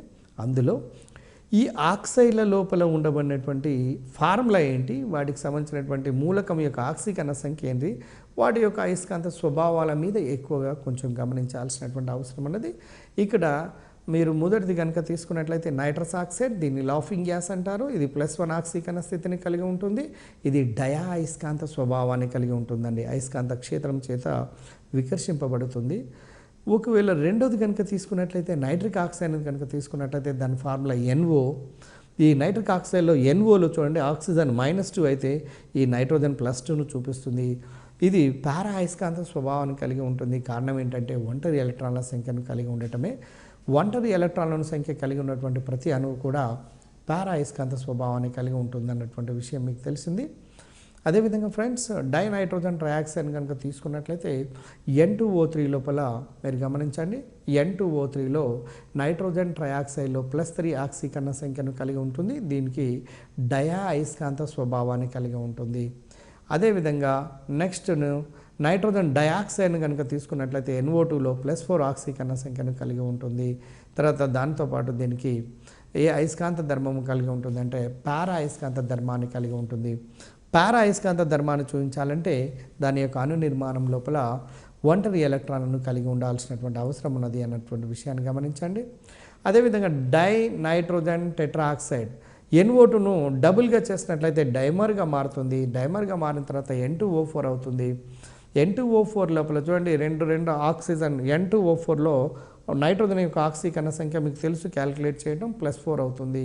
దీనికి డయా అయస్కాంత స్వభావాన్ని కలిగి ఉంటుందండి. డయా అయస్కాంత స్వభావాన్ని కలిగి ఉంటుంది N2O4 లేదా NO2 అనేది. ఇకపోతే నైట్రోజన్ పెంటాక్సైడ్ కనుక తీసుకున్నట్లయితే N2O5 దీని యొక్క ఆక్సీకరణ సంఖ్య +5గా ఉంటుంది. తర్వాత దీని యొక్క అయస్కాంత స్వభావం ఏముంటుందంటే డయా అయస్కాంత స్వభావాన్ని కలిగి ఉంటుంది అన్నటువంటి విషయాన్ని మీరు గమనించాలి. తర్వాత ఫ్రెండ్స్ మీరు గమనిస్తున్నారు, మనము గతంలో హైడ్రైడ్ల గురించి చూసాము. హైడ్రైడ్లు సాధారణ ఫార్ములా MES3ని కలిగి ఉంటాయని, పైనుంచి కిందికి క్షార స్వభావం తగ్గుతూ ఉంటుందని, అదేవిధంగా క్షేకణ స్వభావం పెరుగుతూ ఉంటుందని, స్థిరత్వం కూడా తగ్గుతుంది అన్నటువంటి విషయాలను చూసాము. ఆ తర్వాత ఆక్సైడ్లలో డయాక్సైడ్లు చూడండి, తర్వాత అదేవిధంగా ట్రయాక్సైడ్లు మరియు పెంటాక్సైడ్లను ఏర్పాటు చేసే విధానాన్ని గురించి మనం చదువుతున్నాము. అందులో ఆక్సైడ్లోకి వెళ్ళి అత్యధిక స్థిరమైనటువంటి ఆక్సైడ్ ఏంటంటే ఇక్కడ N2O5, ఇది గది ఉష్ణోగ్రత వద్ద అత్యధిక స్థిరత్వాన్ని కలిగి ఉంటుంది అన్నటువంటి విషయాన్ని మీరు గమనించండి. N2O5 నైట్రోజన్ పెంటాక్సైడ్, నైట్రోజన్ యొక్క ఆక్సీకరణ సంఖ్య ఎంత అంటే 5. P2O5 ఫాస్ఫరస్ పెంటాక్సైడ్ లోపల ఆక్సీకరణ సంఖ్య ఎంత అంటే +5గా గమనించాలి. తర్వాత అదేవిధంగా మీరు ఈ గ్రూప్కి సంబంధించినటువంటి కొన్ని ముఖ్యమైనటువంటి అంశాల్లో హైడ్రైడ్లు ఒకటి, తర్వాత రెండవది ఆక్సైడ్లు, మూడవది హాలైడ్లు అండి. ముఖ్యంగా ఈ 5th A గ్రూప్ మూలకాలలో ఒక 3 లేక 4 పాయింట్లు ఈ హాలైడ్లలో ముఖ్యమైనటువంటి ఉన్నాయండి. ఇవి MEX3 మరియు MX5 అనే సాధారణ ఫార్ములా కలిగినటువంటి ట్రైహాలైడ్లను మరియు పెంటాహాలైడ్లను ఏర్పాటు చేస్తుంటాయి. ట్రైహాలైడ్లు మరియు పెంటాహాలైడ్లను ఏర్పాటు చేస్తున్నాయి. MEX3 ట్రైహాలైడ్, MX5 పెంటాహాలైడ్లు. అయితే తర్వాత చూడండి, నైట్రోజన్ పెంటాహాలైడ్లను ఏర్పాటు చేయదు. దీనికి గల కారణం ఏంటంటే నైట్రోజన్లో d ఆర్బిటాల్ అందుబాటులో లేదు. చాలా సందర్భాల్లో అడిగిందండి, నైట్రోజన్ ఎందుకు పెంటాహాలైడ్లను ఏర్పాటు చేయలేకపోతున్నాయి, మిగిలిన మూలకాలు మాత్రం పెంటాహాలైడ్లను ఏర్పాటు చేస్తున్నాయి. కారణం ఏంటంటే it's a lack of the d orbitals in the nitrogen. Nitrogen లోపల d ఆర్బిటాల్ అనేది అందుబాటులో లేదు కాబట్టి ఇది పెంటాహాలైడ్లను ఏర్పాటు చేయలేకపోతుంది. But the rest of the elements, మిగిలినటువంటి మూలకాలన్నీ కూడా సాధారణంగా ఇవి పెంటాహాలైడ్లను చూపుతూ ఉంటుంది. కానీ బిస్మత్ మాత్రము జడ ఎలక్ట్రాన్ జంట ప్రభావం. ఇందులో గమనించాల్సినటువంటి ఎంట్రన్స్ పాయింట్ ఆఫ్ వ్యూ ఇవే అండి. ఇక్కడ కొత్త ఏం లేవు. ముఖ్యంగా అడిగేది కూడా ఇక్కడ అంటే నైట్రోజన్ ఎందుకు పెంటాహాలైడ్లను ఏర్పాటు చేయటం లేదు, d ఆర్బిటాల్ లేదు కాబట్టి. అదేవిధంగా మరి మిగిలినవన్నీ ఏర్పాటు చేస్తున్నాయి. మళ్ళీ చివరిలో బిస్మత్ అనేది ఎక్సెప్ట్ ఉన్నది. బిస్మత్ ఎందుకు పెంటాహాలైడ్లను ఏర్పాటు చేయటం లేదంటే దాంట్లో జడ ఎలక్ట్రాన్ జంట ప్రభావం ఉండటం వల్ల బిస్మత్ హాలైడ్లను ఏర్పాటు చేయలేకపోతుంది. అంటే నైట్రోజన్ బిస్మత్తులు పోతే ఫాస్ఫరస్ ఆర్సెనిక్ యాంటీమోన్లు మాత్రమే ఇవి పెంటాహాలైడ్లను ఏర్పాటు చేస్తున్నటువంటి విషయాన్ని మనము గమనించాల్సినటువంటి అవసరం ఉన్నది. అయితే చూడండి, NCl3, NBr3, NaI3 తప్ప మిగిలినటువంటి ట్రైహాలైడ్లన్నీ స్థిరమైనటువంటివి అన్నటువంటి విషయాన్ని గమనించండి. తర్వాత ఇవి అస్థిరమైన విస్ఫోటనానికి కారణమవుతున్నవి ఈ ట్రైహాలైడ్లు. తర్వాత NX, క్లోరిన్, బ్రోమిన్ లేదా అయోడిన్ బంధ ద్రోశీలత తక్కువగా ఉంటుంది అన్నటువంటి విషయాన్ని మనము గమనించాల్సినటువంటి అవసరం ఉన్నది. NX పరమాణువుల మధ్య సైజులలో భేదము ఎక్కువ మరియు ధన సంశ్లేషణోష్ణము ఉండటం వల్ల కేంద్రక పరమాణువుపై ఎలక్ట్రాన్ జంట ఉండటం వల్ల లూయిసు క్షారంగా పనిచేస్తాయి అన్నటువంటి విషయాన్ని మీరు గమనించాల్సినటువంటి అవసరం ఉన్నది అన్నటువంటి విషయాన్ని గమనించండి. తర్వాత ఇక్కడ ఇంకొక విషయాన్ని గమనించాల్సింది ఏంటంటే అధిక N-F మరియు పీడాఫ్ మధ్య బంధ శక్తుల మూలంగా NF3 PF3లు సులభంగా హైడ్రాలసిస్కు గురి కావు అన్నటువంటి విషయం కూడా ముఖ్యమైనటువంటి పాయింటే. తర్వాత మిగిలినటువంటివి సులభంగా జల విశ్లేషణ చర్యలలో పాల్గొని వివిధ రకాల ఉత్పన్నాలను ఏర్పాటు చేస్తున్నాయి అన్నటువంటి విషయాన్ని మనం గుర్తుంచుకోవాల్సినటువంటి అవసరం ఉన్నది. ఫ్రెండ్స్, ఒకవేళ చూడండి నైట్రోజన్ ట్రైహాలైడ్లు కనుక నీటితో చర్యల్లో పాల్గొన్నట్లయితే ఎలక్ట్రాలసిస్ హైడ్రాలసిస్ కనుక మనం చూసినట్లయితే ఇది అమ్మోనియాతో పాటుగా హైపోక్లోరస్ ఆమ్లం HOClని ఏర్పాటు చేస్తుంది. అదేవిధంగా PCl3ని కనుక నీటితో చర్యను అందించినట్లయితే ఆమ్లాలు ఏర్పడతాయి. ఇది పాస్పరస్ ఆమ్లాన్ని H3PO3ని ఏర్పాటు చేస్తున్నటువంటి విషయాన్ని మనం గమనించాలి. అస్సామ్లాలు ఈకామ్లాలని రెండు రకాలండి. అస్సామ్లాలు బలహీనమైన, ఈకామ్లాలు బలమైనటువంటివి. అస్సామ్లాల్లో ఆక్సిజన్లు తక్కువ ఉంటాయి, ఈకామ్లాల్లో ఆక్సిజన్లు ఎక్కువ ఉంటాయి అన్నటువంటి విషయాన్ని మీరు గుర్తుపెట్టుకోండి. తర్వాత ఫ్రెండ్స్ గమనిస్తున్నారు, ఇక్కడ వివిధ రకాల సమ్మేళనాలు ఏర్పడడానికి గల కారణం ఏంటంటే బంధ ధ్రువశీలతలో భేదం ఉండటం వల్లనే. అదేవిధంగా ఇక్కడ మనము MX3 అంటే ట్రైహాలైడ్లను మీరు దేని తీసుకున్నా కూడా అమ్మోనియాలో ఏ విధంగానైతే sp3 సంకరకరణం ఉందో, 5th గ్రూప్ హైడ్రైల్ లోపల ఏ విధంగానైతే sp3 సంకరకరణం ఉన్నదో అన్ని హైడ్రైళ్లలో ఈ విధంగా ట్రైహాలైడ్ల లోపల కూడా sp3 సంకరకరణమే ఉంటుంది అన్నటువంటి విషయాన్ని గమనించండి. తర్వాత వీటిపైన ఎలక్ట్రాన్ జంట ఉండబడినటువంటివి అన్నీ కూడా లూయిస్ క్షారంగా పనిచేస్తున్నవి. ఇవి త్రికోణీయ పిరమిడల్ అంటే NX3 మీరు ఏవైనా ట్రైహాలైడ్లను తీసుకోండి అమ్మోనియా లాగానే పిరమిడల్ ఆకృతిని కలిగి ఉంటున్నాయి అన్నటువంటి విషయాన్ని గమనించండి. ఎందుకు అంటే వాటిపైన ఒంటరి ఎలక్ట్రాన్ జంటలు ఉండటం వల్ల దాని యొక్క ఆకృతి లోపల మార్పు చెంది పిరమిడల్ ఆకృతిని పొందేటట్టుగా చేస్తాయి అన్నటువంటి విషయాన్ని గమనించాలి. తర్వాత SbCl3 BiCl3లు అయానిక ట్రైహాలైడ్లు. ఇవి ద్విగత లేదా అసంపూర్ణ హైడ్రాలసిస్ చర్యకు గురి అయి ఆక్సీ ఆమ్లాలను ఏర్పరచును అనే విషయాన్ని ఒక్కదాన్ని గమనించిన తర్వాత చూడండి ఇంకొక విషయాన్ని ఇక్కడ ఒకటి స్పెషల్ కేసును ఒకటి గమనించాలి. పెంటాహాలైడ్లో ఇక్కడ పెంటాహాలైడ్లు అనేవి నైట్రోజన్ తప్ప మిగిలినవి ఏర్పాటు చేస్తాయని, అందులో మళ్ళీ బిస్మత్ తప్ప నైట్రోజన్ బిస్మతులు తప్ప మిగిలినవన్నీ పెంటాహాలైడ్లను ఏర్పాటు చేస్తాయని. ఎందుకు ఏర్పాటు చేస్తాయంటే వీటిలో d ఆర్బిటాలు అందుబాటులో ఉంటాయని. ఈ పెంటాహాలైడ్లలో అంటే ట్రైహాలైడ్లలో sp3 సంకరకరణం ఉంటే వీటిలో sp3d సంకరకరణం ఉంటుంది. ట్రైహాలైడ్ల లోపల మనకు ఏ ఆకృతి పిరమిడల్ ఆకృతి ఉంటే దీనికి ట్రైగోనల్ బైపిరమిడల్ sp3d సంకరకరణం ఉంటుంది. కాబట్టి ట్రైగోనల్ బైపిరమిడల్ ఆకృతిని కలిగి ఉంటున్నది అన్నటువంటి విషయాన్ని మనకు అర్థమవుతున్నది. అయితే ఇక్కడ బిస్మత్ విషయానికి కనుక వచ్చినట్లయితే BiFi ఏర్పడుతుందండి, BiCl5 ఏర్పడడం లేదు. ఎందుకంటే BiFతో పాటు ఉండబడినటువంటి ఫ్లోరిన్ అనేది అంటే బిస్మత్ యొక్క జడ ఎలక్ట్రాన్ జంట ప్రభావాన్ని యాక్టివేట్ చేస్తుంది. యాక్టివేట్ చేయటం వల్ల అది చర్యలలో పాల్గొనేటట్టుగా చేయటం వల్ల బిస్మత్ అనేది పెంటాహాలైడ్లను ఏర్పాటు చేసుకుంటుంది Bi ఫ్లోరిన్తో చర్యనందినప్పుడు.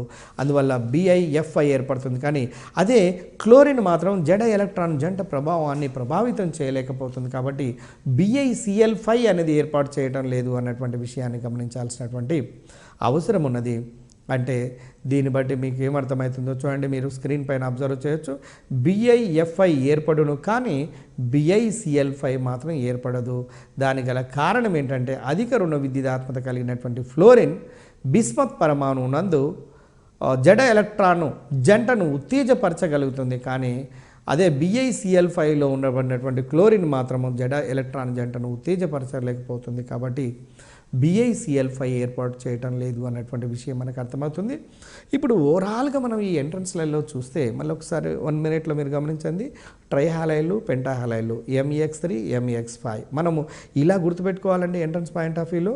MX3 MX5 ఇందులో +3 ఆక్సీకరణ సంఖ్య, ఇందులో +5 ఆక్సీకరణ సంఖ్య, ఇందులో sp3 సంకరకరణము, ఇందులో sp3d సంకరకరణము. ఇది పిరమిడల్ ఆకృతి ట్రైహాలైడ్లలో, ఇది ట్రైగోనల్ బైపిరమిడల్ ఆకృతిని కలిగి ఉంటుంది. అయితే ఇవి పిరమిడల్ ఆకృతి ట్రైగోనల్ బైపిరమిడల్ ఆకృతిని కలిగి ఉంటుందని తెలిసిన తర్వాత నైట్రోజన్ మాత్రమే పెంటాహాలైడ్లను ఏర్పాటు చేయడం లేదు. కారణం ఏంటంటే d ఆర్బిటాల్ లేదు. బిస్మత్ కూడా పెంటాహాలైడ్లను ఎందుకు ఏర్పాటు చేయడం లేదు అంటే d ఆర్బిటాల్ ఉన్న ఎందుకు ఏర్పాటు చేయలేకపోతుంది అంటే జడ ఎలక్ట్రాన్ జంట ప్రభావం. ఇవి అండి సాధారణంగా ప్రతి ఎంట్రన్స్ ఎగ్జామినేషన్ లోపల అడుగుతున్నటువంటి సాధారణమైనటువంటి ప్రశ్నలు. కాబట్టి మీరు చూడండి ట్రైగోనల్. ఇప్పుడు ఇది తెలిసిన తర్వాత ఇంకొక పాయింట్ని గమనించండి. ట్రైగోనల్ బైపిరమిడల్ నందు రెండు వేరు బంధకోణాలు, రెండు వేరు బంధ దైర్ఘ్యాలు ఉండటం వల్ల ట్రైగోనల్ బైపిరమిడల్ యొక్క స్థిరత్వం తక్కువ, కావున పెంటహాలైలు తక్కువ స్థిరత్వం కలిగి ఉంటున్నట్టుగా మనం గమనించాల్సినటువంటి అవసరం ఉన్నది. అదేవిధంగా మీరు చూడండి, వాటికి సంబంధించినటువంటి అంటే PCl5 సంబంధించినటువంటి సమ్మేళనాలు ఏ విధంగా ఉంటున్నాయో మీరు ఒక్కసారి స్క్రీన్ పైన చూస్తే మీకు అర్థమవుతాయి. ఈ రూపంలో స్థిరత్వాన్ని కొంతవరకు కలిగి ఉంటుంటాయి. ఈ రూపం లోపల ఉన్నప్పుడు మాత్రం ఫాస్ఫరస్ తను కొంతవరకు స్థిరత్వాన్ని కలిగి ఉంటుంది అన్నటువంటి విషయాన్ని గమనించండి. అదేవిధంగా పాస్పారిక్ యాసిడ్ యొక్క నిర్మాణాన్ని చూడండి. మీరు స్క్రీన్ పైన మీరు పాస్పారిక్ యాసిడ్ యొక్క నిర్మాణాన్ని చూసినట్లయితే He3PO4 చూడండి, He3PO4 ఇక్కడ phosphoric acid, ortho phosphoric acid అని కూడా అంటాము. దీని యొక్క నిర్మాణాన్ని కనుక చూసినట్లయితే 3 OHలను కలిగి ఉంటుంది కాబట్టి దీన్ని ట్రై బేసిక్ యాసిడ్ అంటారండి. OHను బేసిక్ గ్రూప్గా మనం కన్సిడర్ చేస్తాం కాబట్టి దీన్ని ట్రై బేసిక్ యాసిడ్ అంటే ఇది 3 రకాల లవణాలను ఏర్పాటు చేయగలిగే శక్తిని కలిగి ఉంటుంది. కారణం ఏంటంటే 3 రకాల H+ రిలీజ్ చేయగలుగుతున్నది కాబట్టి He3PO4 అనేది 3 రకాల అంటే ఈ ఆమ్లము క్షారాలతో చేరినుంది 3 రకాల లవణాలను ఏర్పాటు చేస్తుంది. కారణం దీని యొక్క స్ట్రక్చర్ లోపల 3 OHలను కలిగి ఉంటుంది అన్నటువంటి విషయాన్ని గమనించండి. తర్వాత He3PO4 యొక్క నిర్మాణం చూస్తే 3 OHలు ఉన్నవి. అదే He3PO3 అంటే ఒక OHలో H మాత్రమే నేరుగా ఫాస్ఫరస్తో అంటుకొని ఉంటుంది. దీని స్ట్రక్చర్ని గమనించండి. He3PO4 అంటే పాస్పారిక్ ఆమ్లము, He3PO3 అంటే పాస్పారస్ ఆమ్లము. ఆమ్లాలు 2 రకాలు, అసామ్లములు, ఇకామ్లములు. ఇకామ్లములలో ఆక్సిజన్లు ఎక్కువగా ఉంటాయి, అసామ్లములలో ఆక్సిజన్లు తక్కువగా ఉంటాయి. He3PO4 మనకి ఎప్పుడైతే తెలుస్తుందో He3PO4 ఆటోమేటిక్గా దాని పేరు కూడా మనకు తెలిసిపోతుంది, దాన్ని పాస్పారస్ ఆమ్లము అంటారని. దీని యొక్క స్ట్రక్చర్ని కనుక చూస్తే 2 OH గ్రూపులు కలిగి ఉంటుంది కాబట్టి దీన్ని డైబేసిక్ యాసిడ్ అంటారు అన్నటువంటి విషయం కూడా మనకు అర్థమైపోతుంది. అంటే స్ట్రక్చర్ తెలిస్తే దాని యొక్క ధర్మం తెలుస్తుంది, దాని యొక్క ఆక్సీకరణ స్థితులను కూడా మనము oxidation number rules and regulation ప్రకారం ఈజీగా కళ్ళు మూసుకొని క్యాలిక్యులేట్ చేయడానికి అవకాశం ఉంటుంది. కాబట్టి డియర్ ఫ్రెండ్స్, ఈ ఆక్సీ ఆమ్లాల విషయానికి వచ్చినప్పుడు నైట్రోజన్ యొక్క ఆక్సీ ఆమ్లాలు, ఫాస్ఫరస్ యొక్క ఆక్సీ ఆమ్లాలను గమనించినప్పుడు HNO, HNO2, HNO3, HNO4 వాటి యొక్క స్ట్రక్చర్స్, వాటిలో ఆక్సీకరణ సంఖ్యలు, వాటికి సంబంధించిన ఆమ్ల స్వభావం చూసాం. అదేవిధంగా ఫాస్ఫరస్ యొక్క ఆక్సీ ఆమ్లాల్లో మొదటిది He3PO4, దాన్నే పాస్పారిక్ ఆమ్లము లేదా ఆర్థో పాస్పారిక్ ఆమ్లము, దాన్ని ట్రైబేసిక్ యాసిడ్ అంటారు. అయితే పాస్పరస్ ఆమ్లం లోపల ఒక హైడ్రోజన్ నేరుగా పాస్పరస్తో బాండ్ అయి ఉన్నది చూడండి, మీరు గమనించండి. ఈ పాస్పరస్తో బాండ్ అయి ఉన్నటువంటిది మాత్రం ఇది రీప్లేస్ కాదు, ఇక్కడ OHలో ఉండబడినటువంటి మాత్రమే రీప్లేస్ అవుతున్నాయి. కాబట్టి ఈ పాస్పరస్ ఆమ్లం అనేది 2 రకాల లవణాలను, 2 టైప్స్ ఆఫ్ వెరైటీస్ ఆఫ్ సాల్ట్స్ను ఏర్పాటు చేస్తుంది అన్నటువంటి విషయాన్ని మనం గమనించాలి. అదేవిధంగా చూడండి ఫ్రెండ్స్, మెటాపాస్పారిక్ యాసిడ్ స్ట్రక్చర్ చూడండి, ఇందులో ఒక OH మాత్రమే ఉన్నది కాబట్టి ఇది మోనో బేసిక్ యాసిడ్ మాత్రమే అని మనము చెప్పడానికి అవకాశం ఉంటుంది. తర్వాత నెక్స్ట్ పైరో పాస్ఫోరస్ యాసిడ్ని కనుక తీసుకుంటే H4P2O6 యొక్క స్ట్రక్చర్ని గమనించినట్లయితే చూడండి, 2 ఆక్సిజన్లు డబుల్ బాండ్ ద్వారా పాస్పరస్తోని, 4 OH గ్రూపులు మాత్రము పాస్పరస్తోనే బంధితమై ఉన్నవి. ఇది టెట్రా బేసిక్ యాసిడ్గా మనం తీసుకోవడానికి అవకాశం ఉంటుంది. Tetra basic acid. Okay, phosphorus యొక్క ఆక్సీ ఆమ్లాల్లో ఇది 3వ దానిగా, ఇది 4వ దానిగా మనం తీసుకోవచ్చు. తర్వాత ఆ ముఖ్యమైనటువంటి ఆ ఆక్సీ ఆమ్లాలను చూసిన తర్వాత ఈ చాప్టర్ లోపల కొన్ని ముఖ్యమైనటువంటి సమ్మేళనాలు ఉన్నాయండి. ఇవి తప్పకుండా మనం ఎంట్రన్స్ పాయింట్ ఆఫ్ వ్యూలో గుర్తుపెట్టుకోవాల్సినటువంటివి. ఇది అమటోల్ అంటే ammonium nitrate plus trinitrotoluene, TNT, trinitrotoluene, NH4NO3 TNT, ఈ రెండింటి యొక్క మిశ్రమాన్ని అమటోల్ అంటారండి, అమటోల్. తర్వాత నెక్స్ట్ అమోనాల్ అనేది ఎలా గుర్తుపెట్టుకోవాలో మీకు చిన్న టెక్నిక్ చెప్తాను, గమనించండి. అమోనాల్లో ammonium nitrate plus aluminium, al అన్నాడు కాబట్టి ALను గుర్తుపెట్టుకోండి. అమోనియం నైట్రేట్ ప్లస్ AL ఉంటేనేమో టాల్ అనే పదంతో TNT గుర్తుకు రావాలి. అమోనియం నైట్రేట్ సేమ్ కామన్ ఈ రెండిట్లో, TNT. ఉన్నట్లయితే అమటోల్, అది ఎక్స్ప్లోసివ్ కాంపౌండ్స్లలో ఉపయోగిస్తారు టీఎన్టీ అనే విషయం మీ అందరికీ తెలిసింది. నెక్స్ట్ తర్వాత ఆక్వాఫోర్టీస్లో దేన్ని అంటారంటే HNO3ను, అంటే రాయల్ వాటర్. ఆక్వాఫోర్టీస్ అంటే HNO3 అనే విషయాన్ని మనకు తెలిసింది. తర్వాత అక్వారీజియా అంటే 1:3 నిష్పత్తి లోపల నైట్రిక్ ఆమ్లము, గాఢ హైడ్రోక్లోరిక్ ఆమ్లములు కనుక ఉన్నట్లయితే, అంటే ఒక పాలు గాఢ HNO3, 3 భాగముల గాఢ HCl యొక్క మిశ్రమాన్ని కనుక ఉంచినట్లయితే దాన్ని అక్వారీజియా అంటారు. దీన్ని బంగారాన్ని కరిగించడం లోపల ఉపయోగిస్తారు అన్నటువంటి విషయాన్ని మీరు గమనించండి. తర్వాత ఈ 50A గ్రూప్ మూలకాల్లో ముఖ్యమైనటువంటి ఫార్ములా సయనోజన్ అనేది ఒకటి ఉన్నదండి. సయనోజన్ చాలా తప్పకుండా గుర్తుపెట్టుకోవాల్సినటువంటిది C2N2 సయనోజన్. తర్వాత లాఫింగ్ గ్యాస్ యొక్క ఫార్ములా నైట్రోజన్ ఆక్సైడ్లలో ప్రధానమైనటువంటిది, ముఖ్యమైనటువంటిది, తటస్థ స్వభావాన్ని కలిగి ఉండేది N2O. దీంట్లో ఆక్సీకరణ సంఖ్య కూడా మనం చూసాం, +1 ఆక్సీకరణ స్థితిని కలిగి ఉంటున్నట్టుగా మనకు తెలిసినటువంటి విషయమే లాఫింగ్ గ్యాస్ యొక్క ఫార్ములా. తర్వాత నైట్రోలియం. చూడండి, నైట్రోలియము అనేది ఎక్కడ ఏర్పడుతుంది అనే విషయాన్ని మనం ఒక్క నిమిషంలో చూడబోతున్నాము. అయితే నైట్రోలియం అనేది కాల్షియం సయనైడ్ ప్లస్ గ్రాఫైట్ల యొక్క మిశ్రమాన్ని నైట్రోలియము అంటారు. కాల్షియం సయనైడ్ చూడండి ప్లస్ గ్రాఫైట్ల యొక్క మిశ్రమాన్ని నైట్రోలియం అంటారు. గత ఎంట్రన్స్లలో చాలా సందర్భాల లోపల అడిగినటువంటి బిట్ అండి, కాబట్టి దీన్ని జాగ్రత్తగా గుర్తుపెట్టుకోవడానికి ప్రయత్నం చేద్దాము. ఇవి ముఖ్యమైనటువంటి అంశాలు. తర్వాత ఈ చాప్టర్లో వస్తున్నటువంటి వాటిలో ఒక ముఖ్యమైనటువంటి formula super phosphate of lime. చూడండి స్క్రీన్ పైన మీరు అబ్జర్వ్ చేయండి. కాల్షియం హైడ్రోజన్ ఫాస్ఫేట్ను సూపర్ ఫాస్ఫేట్ అంటారు. మీరు దానిపైన ఫార్ములాను మీరు చూడవచ్చు. దానికి సూపర్ ఫాస్ఫేట్ ఆఫ్ లైమ్ అని ఎప్పుడు అంటారంటే జిప్సమ్ను కలిపినట్లయితే, జిప్సమ్ యొక్క ఫార్ములా తెలుసు CaSO4 2H2O. దాన్ని కనుక సూపర్ ఫాస్ఫేట్ కలిపినట్లయితే దాన్ని సూపర్ ఫాస్ఫేట్ ఆఫ్ లైమ్ అంటారు. దాన్ని జనరల్గా ఫార్ములాను మీరు స్క్రీన్ పైన మీరు అబ్జర్వ్ చేయొచ్చు. ఈ ఫార్ములాతోని సూపర్ ఫాస్ఫేట్ ఆఫ్ లైమ్ను మనం చూపిస్తూ ఉంటాము. తర్వాత ఇంకొకటి ముఖ్యమైనటువంటి బిట్ ఈ 50A గ్రూప్ మూలకాల్లో గమనించాల్సింది ఎముకల పొడి. ఎముకల పొడి అని దేన్ని అంటారంటే కాల్షియం ఫాస్ఫేట్ అంటారండి. దీని Ca3PO4 టేకెన్ 2. కాల్షియం ఫాస్ఫేట్ యొక్క ఫార్ములా క్రాస్ పద్ధతి ప్రకారం Ca3PO4 టేకెన్ 2 అని మనం రాయొచ్చు. ఎందుకంటే ఫాస్ఫేట్ పైన ఛార్జ్ -3గా ఉంటుంది, కాల్షియం +2గా ఉంటుంది, కాబట్టి Ca3PO4 టేకెన్ 2గా మనం రాస్తూ ఉంటుంటాము. ఇక కాల్గాన్ అనేది కూడా ఒక ముఖ్యమైనటువంటి పాయింట్ అండి. ఇక్కడ కాల్గాన్ను ఏ విధంగా రిప్రజెంట్ చేస్తామో మీరు స్క్రీన్ పైన మీరు అబ్జర్వ్ చేయండి. దాని ఫార్ములాను మీకు తెలిసిపోతుంది. కాల్గాన్ తర్వాత కాల్గాన్ తెలిసిన తర్వాత మనము గమనించాల్సింది ఇంకొక అంశం ఏంటంటే నైట్రేషన్ యొక్క మిశ్రమము. ఈ నైట్రేషన్ యొక్క మిశ్రమము అనేది గాఢ HNO3 గాఢ H2SO4లు 1:1 నిష్పత్తి లోపల కలిసినట్లయితే దాన్ని నైట్రేషన్ మిశ్రమము అంటారు. బెంజిన్ నైట్రేషన్, ఆల్కేన్లను నైట్రేషన్.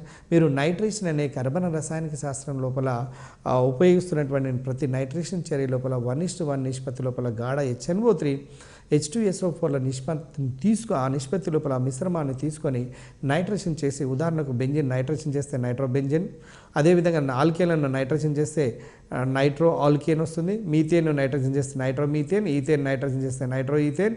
అదేవిధంగా మీరు ఏ పదార్థాన్ని నైట్రేషన్ చేస్తే దానికి నైట్రో సంబంధించినటువంటి ప్రోడక్ట్గా ఏర్పడుతుంటాయి అన్నటువంటి విషయాన్ని మీ అందరికీ తెలిసిందే.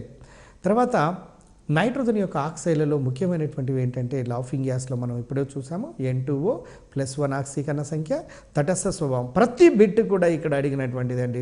కాంపిటేటివ్ ఎగ్జామినేషన్లో అడగటానికి చాలా చక్కటి అవకాశం ఉన్నటువంటివి, కాబట్టి వీటిలో చివరిలో ఈ లెసన్ చివరిలో ఇవ్వబడినటువంటి ప్రతి అంశం కూడా ముఖ్యమైనటువంటి పాయింట్గానే మీరు గమనించండి.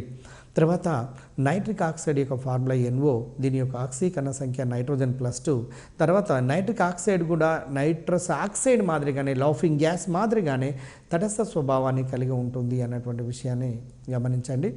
అదేవిధంగా డైనైట్రోజన్ ట్రయాక్సైడ్ N2O3 చూడండి, డైనైట్రోజన్ ట్రయాక్సైడ్ N2O3 +3 ఆక్సీకరణ సంఖ్యను కలిగి ఉండటమే కాకుండా N2O3కి ఆమ్ల స్వభావాన్ని కలిగి ఉంటున్నట్టుగా గుర్తుపెట్టుకోవాలి.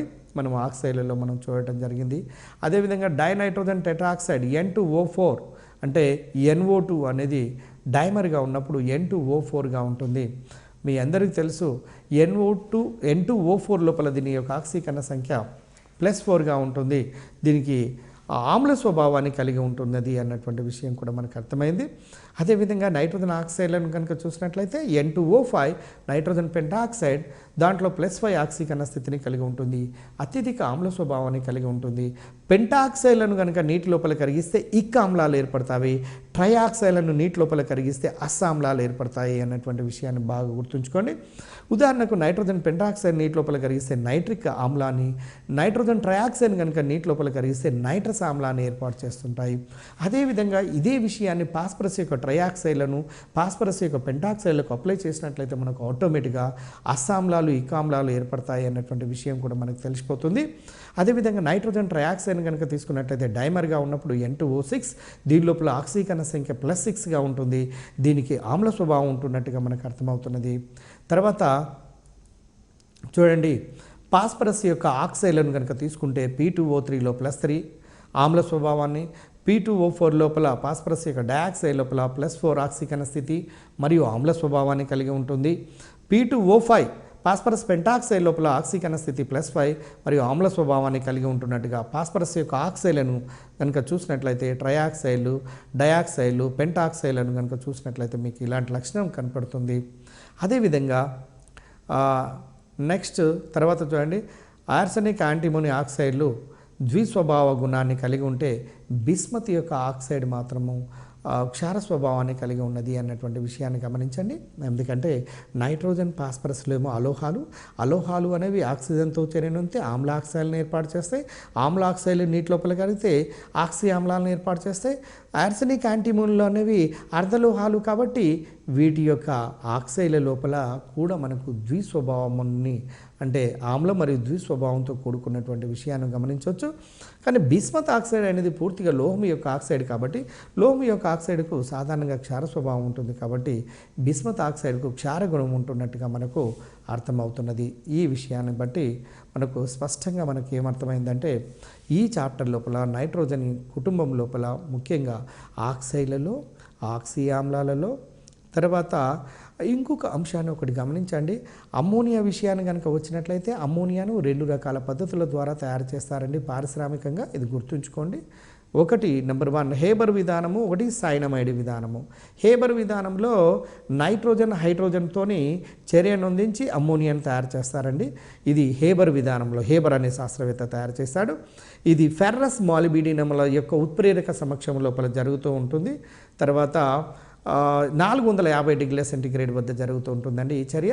అదేవిధంగా సైనమైడ్ విధానంలో కాల్షియం కార్బైడ్ను కనుక నైట్రోజన్తో చర్యను అందిస్తే కాల్షియం సైనమైడ్ ఏర్పడుతుంది. దానికి నీటితో చర్యను అందించినట్లయితే కాల్షియం సైనమైడ్, దాంతోపాటుగా కార్బన్ల యొక్క మిశ్రమం కనుక ఏర్పడుతున్నట్లయితే దాన్ని నైట్రోలియం మిశ్రమము అంటారు. అయితే ఇక్కడ మీరు ఒక్కటే గుర్తుపెట్టుకోండి, అమ్మోనియాను తయారు చేయడానికి 2 ముఖ్యమైనటువంటి పద్ధతులు ఉన్నాయి అనేటువంటి పద్ధతి పేర్లను గుర్తుపెట్టుకోవడానికి ప్రయత్నం చేయండి. ఇక్కడ ఒకటి హేబర్ విధానము, రెండోదేమో సైనమైడ్ విధానము. హేబర్ విధానంలో హైడ్రోజన్ను ఉపయోగిస్తే సైనమైడ్ విధానంలో మాత్రము కాల్షియం కార్బైడ్తో పాటుగా నైట్రోజన్తో చర్యను అందించడం అనేది మనం గమనిస్తూ ఉంటుంటాము. కాబట్టి డియర్ ఫ్రెండ్స్, మీరు ఇక్కడ ఈ గ్రూప్ లోపల పైనుంచి క్రిందికి వస్తున్నప్పుడు జరిగే మార్పుల గురించి, ఈ ఆక్సైడ్ల యొక్క నిర్మాణాలు, వాటికి సంబంధించినటువంటి అంశాల గురించి, వాటి యొక్క స్వభావాల గురించి, ఆక్సి ఆమ్లాలలోనైతే వాటి యొక్క ఆక్సీకరణ సంఖ్యలు, ఆమ్ల స్వభావాన్ని గురించి, అదేవిధంగా సూపర్ ఫాస్ఫేట్ అంటే సూపర్ ఫాస్ఫేట్ ఆఫ్ లైమ్ యొక్క ఫార్ములా ఏంటి అనే విషయాన్ని గమనించినటువంటిది. తర్వాత ముఖ్యమైనటువంటి అమోనాల్ను ఎలా గుర్తుపెట్టుకోవాలని గుర్తు చేసుకోవడం జరిగింది. అమోనియం నైట్రేట్ ప్లస్ అల్యూమినియంల యొక్క మిశ్రమం, అమోనియం నైట్రేట్ ప్లస్ TNT ట్రైనైట్రోటోలిన్ల యొక్క మిశ్రమాన్ని అమోటాల్ అంటారు. ఇవి సాధారణంగా మన గతం లోపల అడిగినటువంటి ఎంట్రన్స్ లోపల అడిగినటువంటి ప్రశ్నలు కాబట్టి ఈ పాయింట్ ఆఫ్ వ్యూలో కనుక మనము ఈ గ్రూప్ను కనుక చదివినట్లయితే డెఫినెట్గా ఈ 5th A గ్రూప్ లోపల మనము ఎటువంటి క్వశ్చన్ వచ్చినా ఆన్సర్ చేయడానికి అవకాశం ఉంటుంది. కాబట్టి డియర్ ఫ్రెండ్స్, మీ అందరూ కూడా ఈ 5th A గ్రూప్ ఎలిమెంట్స్ సంబంధించినటువంటి ఇక్కడ ఒకటి సింపుల్గా హైడ్రైడులు, ఆక్సైడులు, హాలైడులు, ఆక్సీ ఆమ్లాలలో ముఖ్యమైనటువంటి పదాల యొక్క వివరాలు, నైట్రేషన్ యొక్క మిశ్రమంలో చూడండి కాన్సన్ట్రేట్ HNO3 H2SO4ల యొక్క మిశ్రమం 1:1 రేషియోలో ఉండాలి.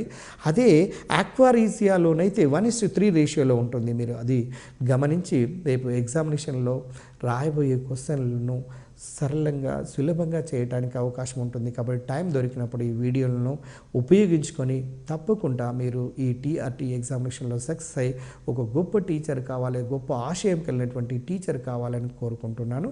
Thank you very much.